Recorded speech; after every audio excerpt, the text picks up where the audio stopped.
அண்மை செய்தியை பார்த்துக் கொண்டிருக்கிறோம்.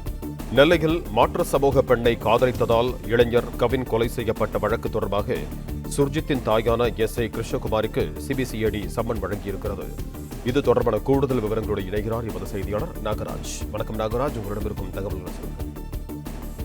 கடந்த ஜூலை மாதம் 27ஆம் தேதி நெல்லை கேடிசி நகர் பகுதியில் மாற்று சமூகத்தை பெண்ணை விரும்பியதற்காக மென்பொருள் பொறியாளர் கவின் படுகொலை செய்யப்பட்டார். இந்த கொலை வழக்கு தொடர்பாக சுர்ஜித் கைது செய்யப்பட்ட நிலையில் சுர்ஜித்தின் தந்தை சரவணன் உதவி காவல் ஆய்வாளர் அவரும் கைது செய்யப்பட்டிருந்தார். இந்த நிலையில் கவின் குடும்பத்தார் ஏற்கனவே சுர்ஜித் மற்றும் அவர் தந்தை மற்றும் தாயார் 3 பேரும் கைது செய்ய வேண்டும் என்ற கோரிக்கை விடுத்திருந்தார்கள். அந்த அடிப்படையில் காவல்துறையும் ஒரு பக்கம் விசாரணை நடத்தி 3 பேர் மீதுமே வழக்கும் பதிவு செய்திருந்தது. இந்த நிலையில் தான் இருவர் கைது செய்யப்பட்ட நிலையில் தற்பொழுது வழக்கு என்பது சிபிசிஐடிக்கு மாற்றப்பட்டது.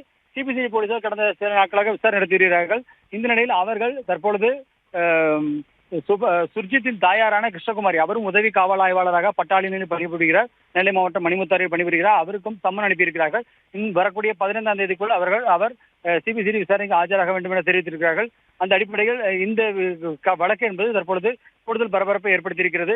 ஏற்கனவே இருவர் கைதான நிலையில் 3வது அவர் கைது செய்யப்படுவாரா அல்லது அவருக்கு இதில் தொடர்பு இருக்கிறதா என்பது குறித்த பல்வேறு சந்தேகங்களுக்கு விடை கிடைக்கும் வகையில் அந்த விசாரணை இருக்கும் என்று சொல்லப்படுகிறது.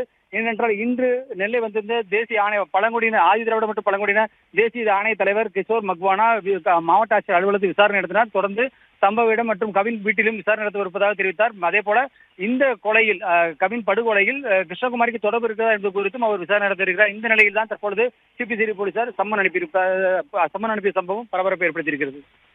பிளே ஸ்டோர் மற்றும் ஆப் ஸ்டோரில் இருந்து பாலிமர் செயலியை QR கோடு மூலம் பதிவிறக்கம் செய்யுங்கள். செய்திகளை உடனுக்குடன் பெறுங்கள்.